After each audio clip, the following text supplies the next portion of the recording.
salve, queridos alunos. Professor Arthur Góes Freire de volta.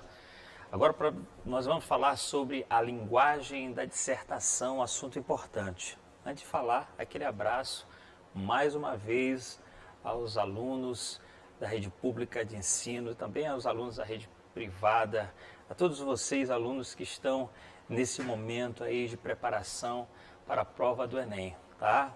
Um abraço carinhoso aos meus alunos do Centro de Ensino Renascença, mais uma vez, e a toda a equipe gestora, a todos os professores daquela entidade, tá bom? Professor Arthur Góes dando novas orientações para vocês, tá bom? A gente vai fazer as explanações e, como estamos fazendo ao final das explanações, nós resolveremos algumas questões aí para fixar, para que esse conteúdo fique bem límpido, bem claro aí para vocês, tá bom? Hoje nós vamos falar sobre a linguagem da dissertação, certo? Que é uma dimensão fundamental, todos vocês sabem.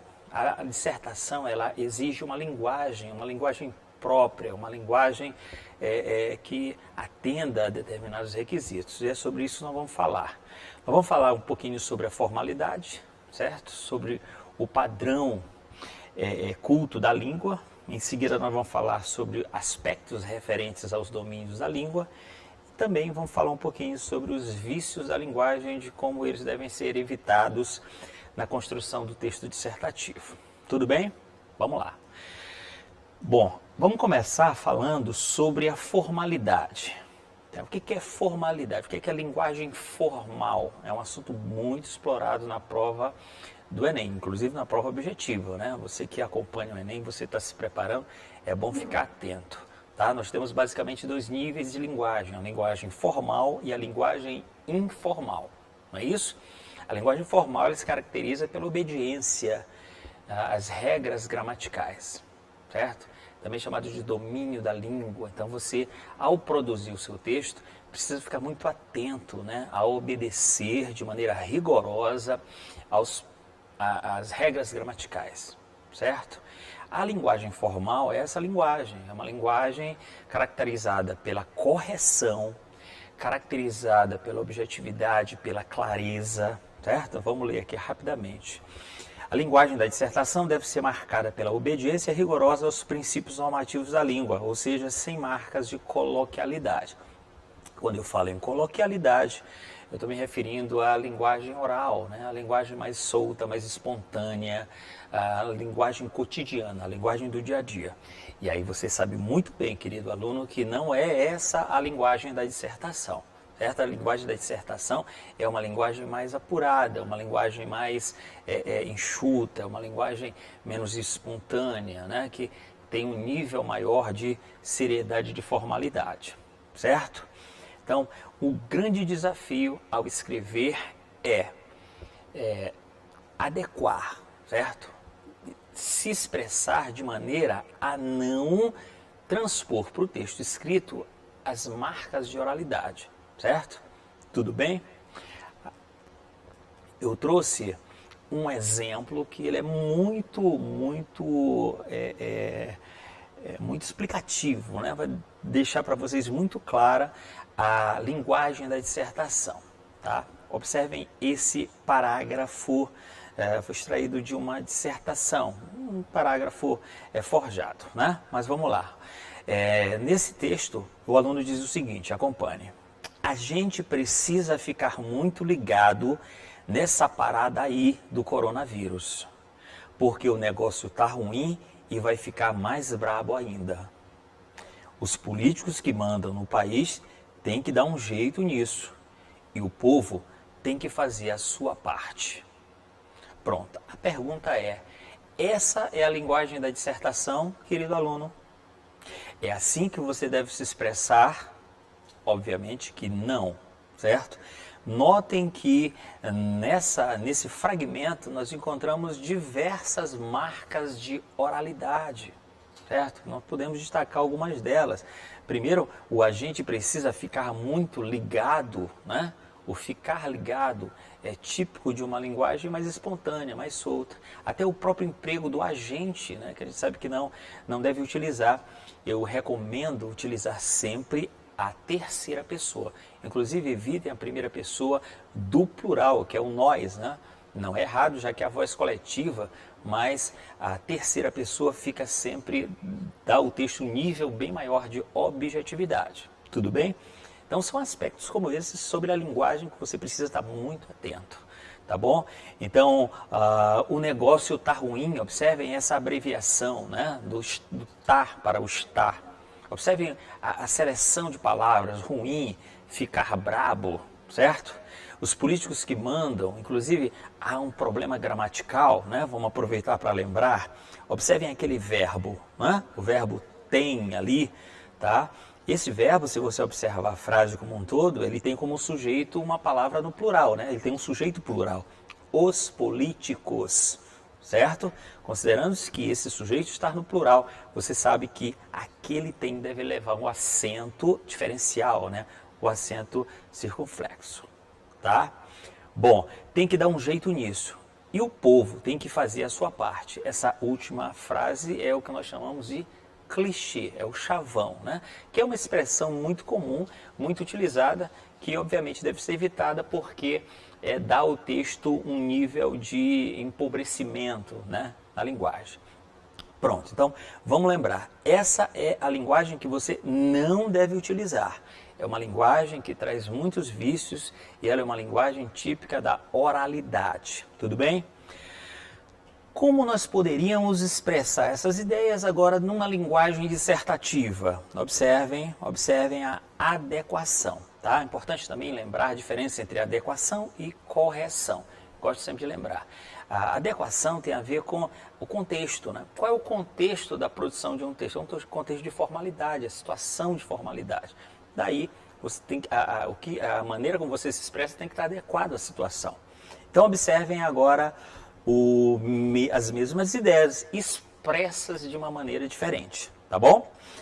A sociedade precisa ficar atenta a essa realidade ocasionada pelo coronavírus, uma vez que a situação é delicada e tende a se agravar. As autoridades precisam tomar medidas enérgicas visando a superação do problema. E a população precisa colaborar seguindo todas as recomendações. Pronto! Agora estamos diante da linguagem dissertativa, certo? Agora observe como tudo que foi dito no primeiro parágrafo também foi dito no segundo, com uma diferença fundamental. No segundo fragmento, nós estamos diante de uma linguagem mais elaborada, né? Uma linguagem mais cuidadosa, de uma escolha vocabular mais precisa, certo? Tá. Convém também lembrar que a linguagem da dissertação não é uma linguagem bonita, não é uma linguagem enfeitada, como alguns costumam confundir.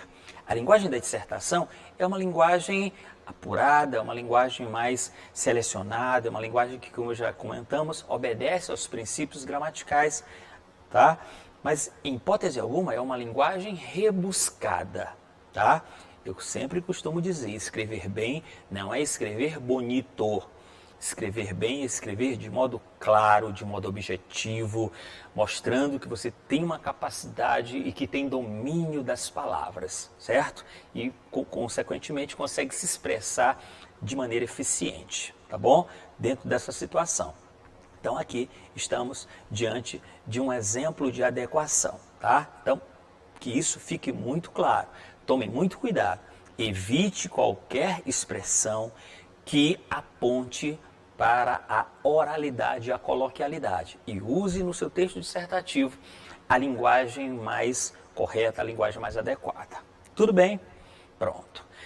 Agora nós vamos falar sobre a competência. Existe uma competência do Enem, que é a primeira competência, que ela justamente, tá? Ela avalia o domínio da língua, tá? Relembremos, a primeira competência do Enem, vocês sabem que nota de redação do Enem, ela é dada a partir de 5 competências, né? Você, aluno, aí vai ser avaliado em 5 competências, tá certo? Primeira competência, ela avalia isso aqui, ó. Eu trouxe aqui para a gente relembrar. Demonstrar domínio da norma culta da língua escrita, adequação do registro, norma gramatical e convenções de escrita. Certo? Então essa é a primeira competência do Enem. Então quem consegue escrever, quem consegue se expressar de modo correto, de modo adequado, ou seja, dentro dos padrões da formalidade, claro, vai garantir a nota máxima na primeira competência, que é 200, né? Isso aqui foi extraído do guia do participante, mais uma vez lembrando, tá? Você não pode perder tempo, você que está em processo de preparação, corre lá no site do INEP, tá? E lê a cartilha, o guia do estudante, o guia do participante. Lá, todas as orientações importantes que você precisa para fazer uma boa redação. Tudo bem? Vamos lá. Aqui eu quero destacar para vocês, porque normalmente a gente acha que o domínio da língua está associado apenas à questão gramatical. E aqui eles enumeram, eles elencam os aspectos relacionados ao domínio da língua. Tá bom? Então vejamos. Aqui eles falam sobre a convenção da escrita. Ele fala sobre aspectos gramaticais, ele fala sobre escolha de registro e também fala sobre escolha vocabular. Tá? Então você precisa estar atento para essas 4 dimensões. O que eles consideram convenções de escrita? Certo? São aspectos relacionados à acentuação. Então não esqueçamos de colocar os acentos, certo? E para isso a gente estudou durante toda a nossa vida escolar, né? As regras de acentuação. Tem a ver com a ortografia, ou seja, a escrita correta das palavras, tá? Que é um problema muito grave, você sabe, certo? Em especial, eu sempre gosto de dizer isso, os problemas ortográficos, em especial, eles resultam do falta de afinidade com a palavra, que, por sua vez, tem a ver com o baixo nível de leitura, certo? A melhor forma de você se preparar para o domínio da língua, vocês já sabem, é uma leitura constante, é uma leitura atenta, é uma leitura, né, que você consegue perceber toda a dimensão e a importância de um texto. Tudo bem? Então tem a ver com o hífen, tem a ver com o emprego das letras maiúsculas e a translineação, que é quando você termina uma palavra e vai escrever na outra linha, você tem que fazer essa separação de acordo com os princípios gramaticais, de acordo com a separação silábica. Atenção, quem escreve nome próprio em letra minúscula é penalizado, está infringindo uma regra gramatical, tá bom? E aí também lembrando, quando se fala em ortografia hoje, a gente não pode esquecer das questões relacionadas ao novo acordo, certo? Novo acordo ortográfico. Bom, os aspectos gramaticais, a gramática, né, propriamente dita, são os princípios de concordância verbal, os princípios de regência, certo? Tem a ver com a colocação dos pronomes, colocar o pronome antes do verbo, o pronome proclítico, o pronome depois do verbo, o pronome enclítico, não é isso? E também com utilização do acento grave, que é aquele acento indicativo de crase, que aí acaba sempre confundindo muitos alunos, mas é só prestar atenção, tá?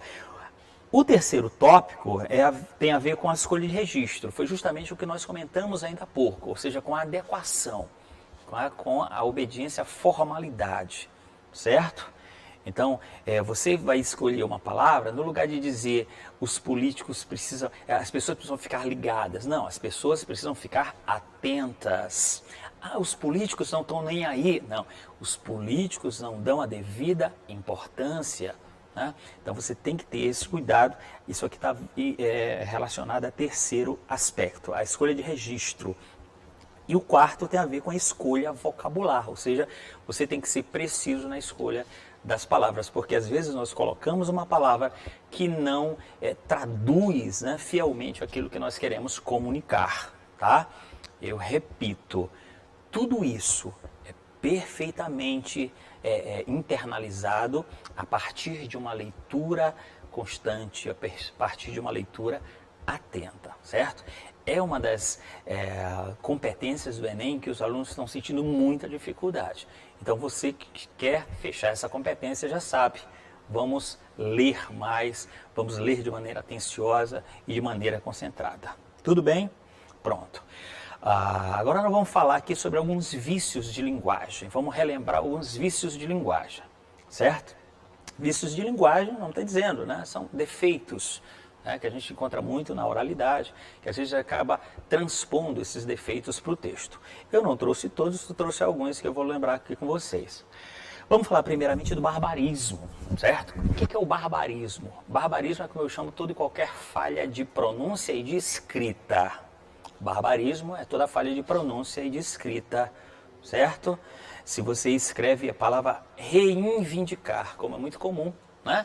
Você está cometendo um barbarismo. Quando você fala, por exemplo, gratuito, no lugar de gratuito, você está cometendo um barbarismo, tá? Barbarismo, portanto, é toda e qualquer falha na pronúncia e na grafia das palavras. Tudo bem? Aí vem o solecismo. Solecismo é como nós chamamos os desvios na ordem gramatical, né? Ou seja, erros de concordância, por exemplo. Quando você diz houveram problemas, e aí quero chamar a atenção de você, meu querido aluno, houveram problemas é uma construção incorreta dentro da língua portuguesa. Por quê? Porque o verbo haver, vocês devem saber, ele é um verbo, quando está empregado no sentido de existir, acontecer, ele é um verbo impessoal, né? Eu não posso variar o verbo haver. Então, o certo é dizer houve problemas, né? Então, se você escreve houveram problemas, você está cometendo um solecismo. São os erros de concordância, são os erros de regência e os erros de colocação pronominal. Tudo bem? Existe um outro erro que é o chamado preciosismo, certo? Vamos prestar muita atenção. Preciosismo não está dizendo, né? Consiste no emprego de palavras inusuais. Quando você emprega palavras que não são comuns, são aquelas chamadas palavras difíceis, né? Infelizmente, alguns optam por utilizar palavras mais inusuais, certo? Para dar ao texto um tom de erudição. Não, eu sempre costumo dizer, isso é equivocado, né? Um bom texto, a linguagem da dissertação não é aquele com palavras difíceis, tá? É aquele com palavras simples, mas bem selecionadas e objetivas. Tudo bem? Alguns alunos optam por colocar a sociedade odierna. Não, por que odierno? A sociedade contemporânea, certo? É uma ação subreptícia. Né?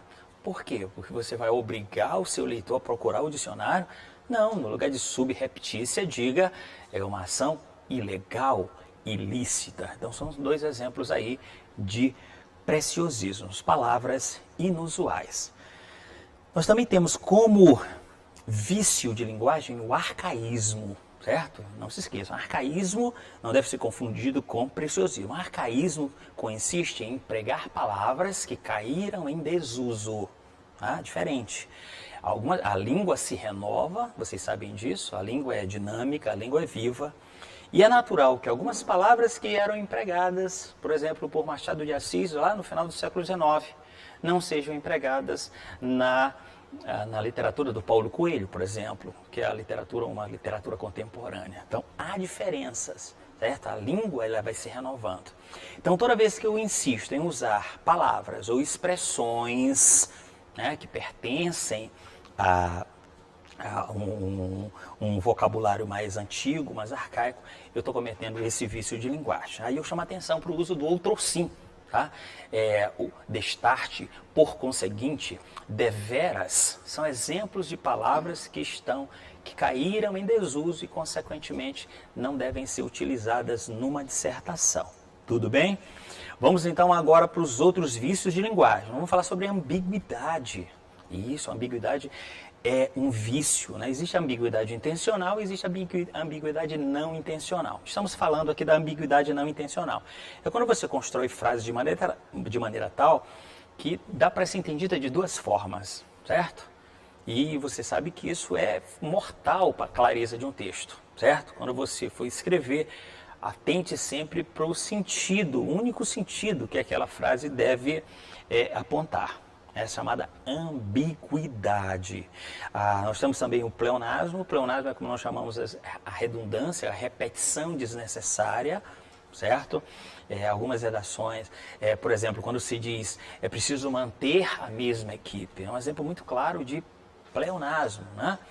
Pleonasmo vicioso. Lembrando que o pleonasmo também é uma figura de linguagem, que é a repetição enfática, né? Intencional. Aqui estamos falando do pleonasmo vicioso, é repetição desnecessária. É preciso manter a mesma equipe.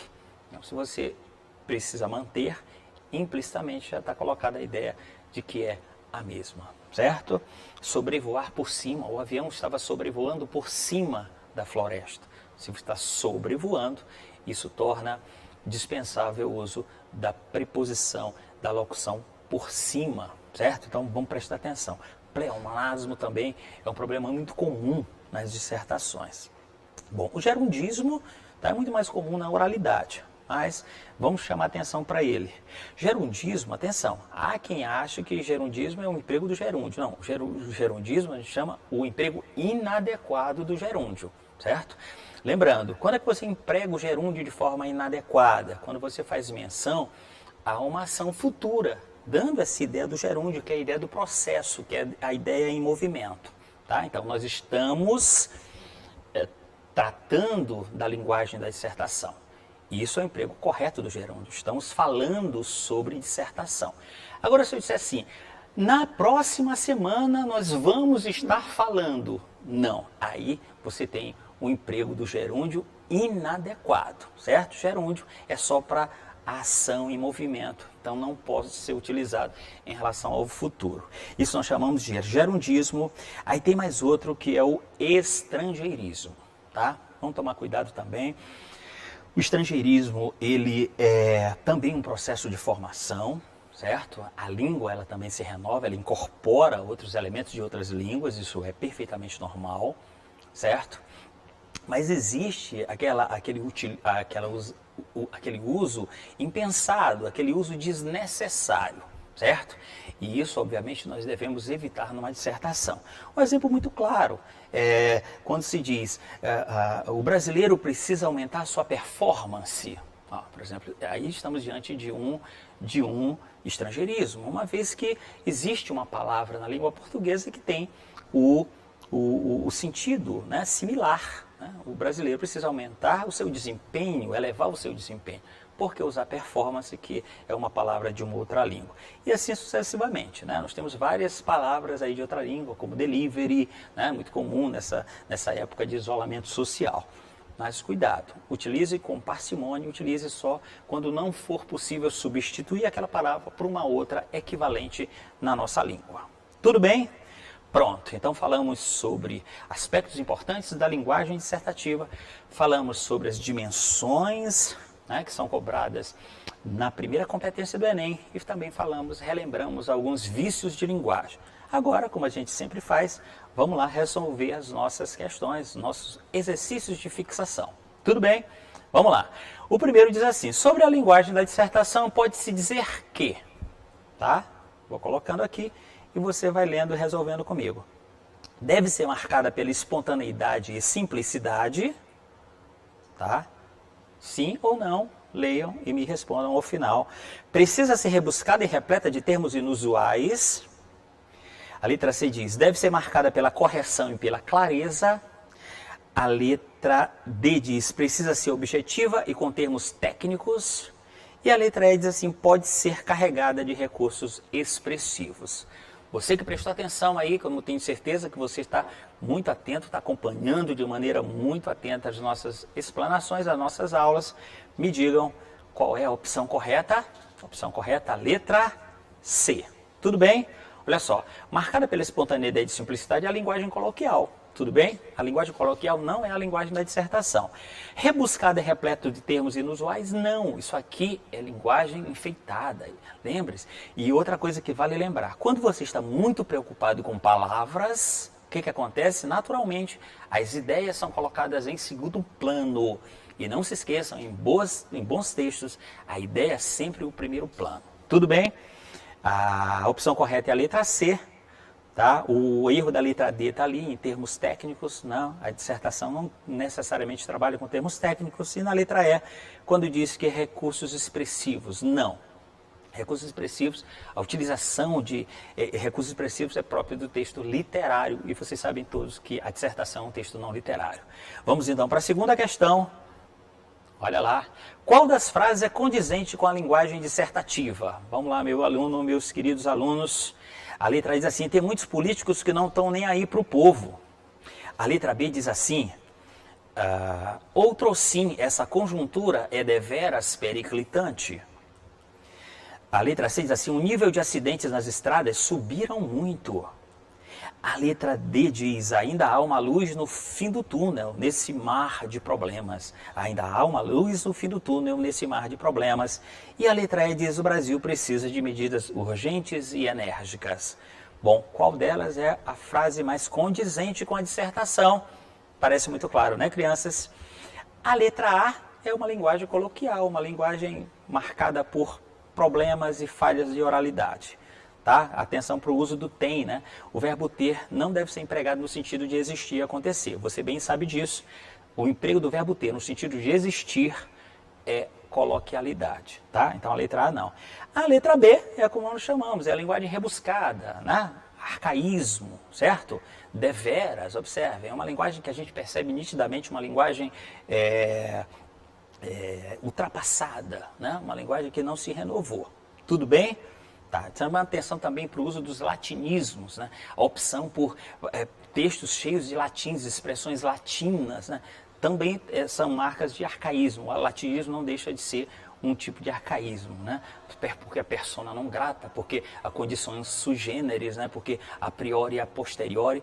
Bom, evite os latinismos no seu texto, certo? Eles ficavam muito bem nos sermões de Padre Antônio Vieira no século XVII. Hoje nós estamos a utilizar a linguagem viva, a nossa linguagem dos meios de comunicação, a linguagem dos jornais e das revistas. Essa é a linguagem que a gente deve utilizar. A letra C tem um probleminha, todos vocês perceberam? A letra C tem um erro de concordância. A letra C tem um erro de concordância, queridos. Olha só, o nível de acidentes nas estradas subiram. Atenção, que essa é uma falha muito comum nas redações, tá bom? O verbo está no plural, tá vendo? Subiram. Só que esse verbo, e como todos vocês sabem, o verbo ele concorda com o núcleo do sujeito, tudo bem? Olha só, 8 em cada 10 redações nós encontramos essa falha. O verbo subiram ali está concordando com acidentes ou com estradas, ou seja, ele está fazendo o que nós chamamos de concordância atrativa. Errado, tomem cuidado, o verbo ele não tem que concordar com a palavra mais próxima, o verbo tem que concordar com o núcleo do sujeito, que no caso é nível. Então muita atenção para isso, tá? Você aí, aluno, o nível de acidentes nas estradas subiu muito, subiu muito. A letra D, então a letra C está errada por isso, tem uma falha, né? Um solecismo. A letra D é uma falha, é uma linguagem muito metafórica, e, portanto, não é adequada à dissertação. E a letra E, sim, é a nossa opção correta. O Brasil precisa de medidas urgentes e enérgicas, uma linguagem enxuta, correta, precisa e clara. Vamos então à nossa terceira questão, que diz assim, olha só. Na frase, o policial deteve o ladrão em sua casa. O que nós encontramos? O policial deteve o ladrão em sua casa. Gente, está muito claro, né? Quando eu leio a frase, eu me pergunto, na casa de quem? Na casa do policial ou na casa do ladrão? Certo? Esse é o tipo de frase que possibilita duas leituras. Logo, nós estamos diante de um ou de uma opção correta, letra A. Ambiguidade. Tudo bem? Vamos para a nossa quarta questão, que diz o seguinte. Vamos lá. Na frase, o Brasil necessita construir novos hospitais. Encontramos dois vícios de linguagem. Quais? Vamos lá, prestem muita atenção. O Brasil necessita construir novos hospitais. Você aí está atento, você sabe que a palavra necessita, o verbo não se constrói dessa forma. Certo, crianças? O verbo necessita, não é SC. Então estou diante de um erro gráfico, de um erro de grafia, ou, portanto, um barbarismo, certo? E construir novos hospitais. Tomem cuidado que essa é muito comum nas redações. Construir novos. Ninguém constrói velhos hospitais. Então, o novos ali é completamente desnecessário. Então, eu estou diante, vamos lá, vamos para as alternativas. Eu estou diante de um Isso. Eu estou diante de um barbarismo e de um pleonasmo. Barbarismo, exatamente, novos hospitais, construir novos é pleonasmo. Opção correta, letra B, tá bom? Encerramos então a nossa terceira aula, falando sobre a linguagem de dissertação. Mais uma vez, dando aquela forcinha, dando aquele lembrete para você em processo de preparação. Não deixe de assistir a essas aulas que são fundamentais para que a gente possa fazer o melhor preparo e você ter um bom desempenho na prova de redação do Enem. Até a próxima.